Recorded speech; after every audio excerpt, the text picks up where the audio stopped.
ಸೋಲಿನ ದವಡೆಯಿಂದ ಸಮರ್ಥ just miss ಆಗಿದ್ದಾರೆ. ಜಿದ್ದಾಜಿದ್ದಿನ ಪೈಪೋಟಿಯ ನಡುವೆ ಕಾಂಗ್ರೆಸ್ ಗೆಲುವನ್ನ ಸಾಧಿಸಿರುವಂಥದ್ದು. ಬರೀ 5,708 ಮತಗಳಿಂದ ಗೆದ್ದಿದ್ದಾರೆ. ಸಮರ್ಥ ಶಾಮನೂರು ಕಾಂಗ್ರೆಸ್ಗೆ ಶಾಕ್ ಕೊಟ್ಟಿರುವಂಥದ್ದು. ಎಸ್ಡಿಪಿಐ ಅಭ್ಯರ್ಥಿ ಅಫ್ಸರ್ ಮತಗಳಿಕೆಯಲ್ಲಿ ಮೂರನೇ ದೊಡ್ಡ ಪಕ್ಷವಾದಂತಹ ಎಸ್ಡಿಪಿಐ 19,000 ಮತ ಪಡೆದು ಅಚ್ಚರಿಯನ್ನ ಮೂಡಿಸಿದಂತಹ ಎಸ್ಡಿಪಿಐ ಇಲ್ಲಿ ಮುಸ್ಲಿಮರ ಮತ ವಿಭಜನೆ ಆಗಿದೆ ಅಂತ ಕೂಡ ಹೇಳಲಾಗ್ತಾ ಇದೆ. ಬಿಕಾಸ್ ಒಂದಷ್ಟು ಅಸಮಾಧಾನಗಳು ಟಿಕೆಟ್ ವಿಚಾರವಾಗಿ ಆಗಿರ್ಬೋದು, ದಾವಣಗೆರೆ ದಕ್ಷಿಣದಲ್ಲಿ ಅಚ್ಚರಿಯ ಬೆಳವಣಿಗೆ ಆಗಿರುವಂಥದ್ದು. ಸೊ ಒಳಮುನಿಸು ಒಳಜಗಳ ಎಲ್ಲವೂ ಕೂಡ ಇದೀಗ ಎಸ್ಡಿಪಿಐಗೆ ಲಾಭವಾಗಿ ಪರಿಣಮಿಸಿದೆ. 19,000 ಮತವನ್ನ ಪಡೆದುಕೊಂಡಿರುವಂಥದ್ದು ಎಸ್ಡಿಪಿಐ. ಜಿದ್ದಾಜಿದ್ದಿನ ಪೈಪೋಟಿ ನಡುವೆ ಕಾಂಗ್ರೆಸ್ ಇದೀಗ ಗೆಲುವನ್ನು ಕೂಡ ಸಾಧಿಸಿದೆ. ಕೆಲವೇ ಮತಗಳ ಅಂತರದಿಂದ ಬರೀ 5,708 ಮತಗಳಿಂದ ಗೆದ್ದಂತಹ ಸಮರ್ಥ ಕಾಂಗ್ರೆಸ್ಗೆ ಶಾಕ್ ಕೊಟ್ಟಿರುವಂತಹ ಎಸ್ಡಿಪಿಐ ಅಭ್ಯರ್ಥಿ ಅಫ್ಸರ್ ಮತಗಳಿಕೆಯಲ್ಲಿ ಮೂರನೇ ದೊಡ್ಡ ಪಕ್ಷವಾದಂತಹ ಎಸ್ಡಿಪಿಐ 19,000 ಮತವನ್ನ ಪಡೆದಿದ್ದಾರೆ. ಅಚ್ಚರಿಯನ್ನ ಮೂಡಿಸಿರುವಂಥದ್ದು ದಾವಣಗೆರೆ ದಕ್ಷಿಣದಲ್ಲಿ ಆಗಿರುವಂತಹ ಅಚ್ಚರಿಯ ಬೆಳವಣಿಗೆ. ಬಿಕಾಸ್ ಕಂಟಿನ್ಯೂಸ್ಲಿ 5 ಇಯರ್ಸ್ ಇಂದನೂ ಕೂಡ ಕಾಂಗ್ರೆಸ್ ಸೋಲನ್ನ ಕಂಡಿಲ್ಲ. ಶಾಮನೂರ್ ಅವರು ಅಂತ ಇದಂತಹ ಸಂದರ್ಭದಲ್ಲಿ ಕಾಂಗ್ರೆಸ್ಸೇ ಗೆಲ್ಲಿಸ್ತಾ ಇದ್ದಿದ್ದು, ಕಾಂಗ್ರೆಸ್ಗೆ ಮತಗಳು ಬೀಳ್ತಾ ಇದ್ದಿದ್ದು ಎಲ್ಲರದು ಕೂಡ.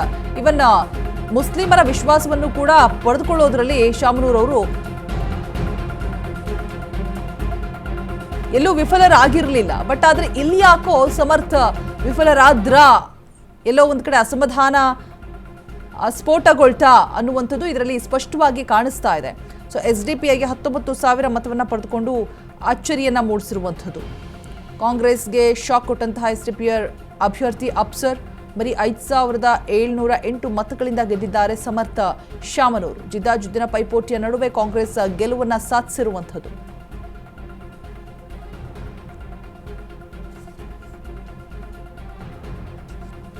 ಎಸ್ಡಿಪಿಐಗೆನೆ ಲಾಭ ಆಗಿರುವಂಥದ್ದು ಇವರ ಒಂದು ಮುಸ್ಲಿಮರ ಅಸಮಾಧಾನ. ಸಮುದಾಯದ ಪ್ರತಿಷ್ಠೆಯಾಗಿ ಟರ್ನ್ ಪಡೆದುಕೊಂಡು ಕೈ ನಾಯಕರು ವೈಯಕ್ತಿಕ ಪ್ರತಿಷ್ಠೆ ಆಗಿರುತ್ತೆ ಕೂಡ. ಸೊ ಇದೀಗ ಸೋಲಿನ ದವಡೆಯಿಂದ ಜಸ್ಟ್ ಮಿಸ್ ಆಗಿದ್ದಾರೆ ಅಷ್ಟೇ. 19,000 ಮತಗಳನ್ನ ಪಡೆದುಕೊಂಡಿರುವಂಥದ್ದು ಎಸ್ಡಿಪಿಐ ಅಫ್ಸರ್. ದಾವಣಗೆರೆಯಲ್ಲಿ ಗೆದ್ದು ಸೋಲ್ತಾ ಕಾಂಗ್ರೆಸ್ ಅನ್ನುವಂಥದ್ದು ಕೂಡ ಪ್ರಶ್ನೆ ಎದುರಾಗುತ್ತೆ. ಬಿಕಾಸ್ ಜಾಸ್ತಿ ಮತಗಳ ಅಂತರ ಏನಿಲ್ಲ ಇದರಲ್ಲಿ. ಸೊ ಟಿಕೆಟ್ ಸಿಗದೆ ಇದ್ದಂತಹ ಸಂದರ್ಭದಲ್ಲಿ ಅವರು ಕೋಪಗೊಂಡಂಥದ್ದು, ಮತ್ತೆ ಜಮೀರ್ ಕೂಡ ಬಂದಂತಹ ಸಂದರ್ಭದಲ್ಲಿ ಎಲ್ಲೋ ಒಂದು ಕಡೆ ಬಂದೇ ಪುಟ್ಟ ಹೋದೆ ಪುಟ್ಟ ಅನ್ನೋ ಥರನೇ ಬಂದರು. ಸಮರ್ಥಕ್ಕೆ ಓಟ್ ಹಾಕಿ ಅಂತ ಹೇಳಿದ್ರಷ್ಟೇನೆ, ಅದು ಅವ್ರು ಹೇಳಿದ್ದ ಅಥವಾ ಹೇಳಿಸಿದ್ದ ಅದು ಕೂಡ ಗೊತ್ತಾಗಲಿಲ್ಲ. ಬಿಕಾಸ್ ಯಾವುದೇ ಪ್ರಚಾರ ಕಾರ್ಯದಲ್ಲಿ ಕೂಡ ಭಾಗಿಯಾಗಲಿಲ್ಲ. ಸೊ ತಮ್ಮ ನಾಯಕರನ್ನ ಆರಾಮಾಗಿ ನಡೆಸ್ಕೊಳ್ಳಲಿಲ್ಲ ಚೆನ್ನಾಗಿ ಅನ್ನೋದು ಕೂಡ ಅವರ ಅಸಮಾಧಾನ. ಸೊ ಹಾಗಾಗಿ ದಾವಣಗೆರೆಯಲ್ಲಿ ಗೆದ್ದು ಸೋಲ್ತಾ ಕಾಂಗ್ರೆಸ್ ಅನ್ನುವಂಥದ್ದು. ಅಪ್ಪ ಮಲ್ಲಣ್ಣ ಸಚಿವ, ಅಮ್ಮ ಪ್ರಭಾ ಸಂಸದೆ, ತಾತ ಶಾಮನೂರು ಶಿವಶಂಕರ ಮುತ್ಸದ್ದಿ ರಾಜಕಾರಣಿ. ಆದರೂ ಮೊದಲ ಪರೀಕ್ಷೆಯಲ್ಲಿ ಸಮರ್ಥ ಜಸ್ಟ್ ಪಾಸ್ ಆಗಿದ್ದಾರೆ ಅಷ್ಟೇ. ಕಾಂಗ್ರೆಸ್ಗೆ ಮುಂದಿನ ಮಹಾ ಸವಾಲು ಇದು. ಆ ಸಮರ್ಥ ಮುಂದಿದೆ ಮಹಾ ಸವಾಲು. ಅಲ್ಪ ಗೆಲುವಿನಿಂದ ಕಾಂಗ್ರೆಸ್ ಪಾಠ ಕಲಿಯಬೇಕಿದೆ. ಇಲ್ಲಾಂದ್ರೆ ಯಾವ ಉಲ್ಟಾ ಬೇಕಾದ್ರೂ ಆಗಬಹುದು. ಬಿಕಾಸ್ ಕೆಲವು ಮತಗಳ ಅಂತರದಿಂದ ಅಷ್ಟೇ ಗೆದ್ದಿರುವಂಥದ್ದು ಸಮರ್ಥ. ಮತ್ತೊಂದು ಕಡೆ ಎಸ್ಡಿಪಿಐಗೆ ಈ ಮುಸ್ಲಿಮರ ಅಸಮಾಧಾನ ಕೋಪ ಅನ್ನುವಂಥದ್ದು ಲಾಭವಾಗಿ ಪರಿಣಮಿಸ್ತಾ ಇದೆ.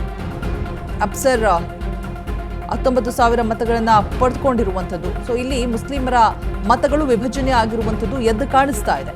ಸೊ ಹಾಗಾಗಿ 2028ಕ್ಕೆ ತೊಂದರೆ ಆಗಬಹುದು ಅನ್ನುವಂಥದ್ದು ಇದರಲ್ಲಿ ಸ್ಪಷ್ಟವಾಗಿ ಕಾಣುತ್ತೆ. ಒಂದು ಮುಸ್ಲಿಮರಿಗೆ ಕಾಂಗ್ರೆಸ್ ಮೇಲೆ ನಂಬಿಕೆ ಹೊರಟೋಗಿದೆ ಅನ್ನುವಂಥದ್ದು ಕೂಡ. ಬಿಕಾಸ್ ಯಾಕೆ ಅಂತ ಹೇಳಿದ್ರೆ ಒಂದು ಟಿಕೆಟ್ ಸಿಗದೆ ಇರುವಂಥದ್ದು, ಮತ ಬ್ಯಾಂಕ್ ಆಗಿ ನಮ್ಮನ್ನ ಯೂಸ್ ಮಾಡ್ಕೊಳ್ತಾ ಇದ್ದಾರೆ, ಮತ್ತೆ ನಾಯಕರನ್ನ ಸರಿಯಾಗಿ ನಡೆಸ್ಕೊಳ್ತಾ ಇಲ್ಲ ಹೈಕಮಾಂಡ್. ಸೊ ಇವೆಲ್ಲವೂ ಕೂಡ ಅಸಮಾಧಾನ ಇದೆ. ಹಾಗಾಗಿ 2028ರ ಒಂದು ಚುನಾವಣೆಗೆ ಇದರ ಎಫೆಕ್ಟ್ ತಟ್ಟುವಂತಹ ಸಾಧ್ಯತೆಗಳು ಇದೆ. ಸೊ ಅದಕ್ಕೂ ಮುಂಚೆ ಇದನ್ನ ಸವಾಲಾಗಿ ತೆಗೆದುಕೊಂಡು ಬದಲಾವಣೆಗಳನ್ನು ಮಾಡುವಂಥದ್ದು ಶಾಮನೂರ್ ಅವರ ಕುಟುಂಬಕ್ಕೆ ಬಿಟ್ಟಿದ್ದು. ಸೋಲಿನ ದವಡೆಯಿಂದ ಸಮರ್ಥ ಜಸ್ಟ್ ಮಿಸ್ ಆಗಿದ್ದಾರೆ. ಸೊ 2028ಕ್ಕೆ ಏನಾಗತ್ತೆ ಬದಲಾವಣೆಗಳು ಅನ್ನುವಂಥ ಕ್ಯೂರಿಯಾಸಿಟಿ ಈಗಲಿಂದನೇ ಹುಡ್ತಾ ಇದೆ. ಬಿಕಾಸ್ ಎಷ್ಟು ಅವರು ಬೇಸ್ಮೆಂಟನ್ನು ಸ್ಟ್ರಾಂಗ್ ಮಾಡ್ಕೊಳ್ತಾರೆ, ಎಷ್ಟು ವಿಶ್ವಾಸವನ್ನು ಪಡೆದುಕೊಳ್ತಾರೆ ಅನ್ನುವಂಥದ್ದು ಇಂಪಾರ್ಟೆಂಟ್ ಆಗುತ್ತೆ. ಎಲ್ಲರೂ ಕೂಡ ಸಾದಿಕ್ ಕೂಡ ಹೇಳಿದ್ರು, ನಾನು ಅವ್ರ ಪರವಾಗಿ ಪ್ರಚಾರವನ್ನು ಮಾಡ್ತೀನಿ, ಅವರೇ ಗೆಲ್ತಾರೆ, ನಾನು ಅವ್ರಿಗೆ ಕಂಪ್ಲೀಟ್ ಆಗಿ ನನ್ನ ಸಪೋರ್ಟ್ ಇದೆ, ನಾವೆಲ್ಲರೂ ಕೂಡ ಈ ಹಿಂದೆ ಶಾಮನೂರ್ ಅವರಿಗೆ ಯಾವ ರೀತಿಯಾಗಿ ಸಪೋರ್ಟ್ ಮಾಡಿದ್ವಿ ಈಗಲೂ ಕೂಡ ಅದೇ ರೀತಿಯಾಗಿ ಸಪೋರ್ಟ್ ಮಾಡ್ತೀವಿ ಅನ್ನುವಂಥದ್ದನ್ನು ಹೇಳಿದ್ರೂ ಕೂಡ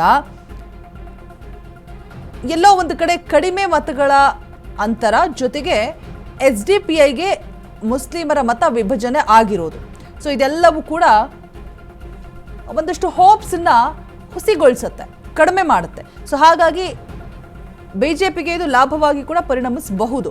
ಮತ್ತೆ ಅವ್ರು ಏನೆಲ್ಲ ಸ್ಟ್ರಾಟಜೀಸನ್ನ ಮಾಡ್ತಾರೋ ಗೊತ್ತಿಲ್ಲ ಮುಸ್ಲಿಮರ ಓಲೈಕೆಗೋಸ್ಕರ. ಸೊ ಇದೆಲ್ಲವೂ ಕೂಡ ಸಮರ್ಥ ಮುಂದೆ ಇರುವಂತಹ ದೊಡ್ಡ ದೊಡ್ಡ ಸವಾಲುಗಳು. ಮತ್ತೆ ಟಿಕೆಟ್ ಸಿಗದೇ ಇರುವಂತಹ ಸಂದರ್ಭದಲ್ಲಿ ಅವರು ಹೋಗಿ ಕೇಳ್ಕೊಂಡಿರ್ತಾರೆ ಮಾತನಾಡಬೇಕು ಅಂತ ಪ್ರಭಾ ಮಲ್ಲಿಕಾರ್ಜುನ್ ಅವ್ರನ್ನ. ಆದರೂ ಕೂಡ ಅವರು ಅಟ್ಲೀಸ್ಟ್ ಒಂದು ಮಾತನಾಡುವಂತಹ ಕೆಲಸವನ್ನು, ಅವ್ರ ಮನವಿ ಏನಿದೆ ಅಂತ ಹೇಳುವಂತಹ ಕೆಲಸವನ್ನು ಮಾಡಿರಲಿಲ್ಲ.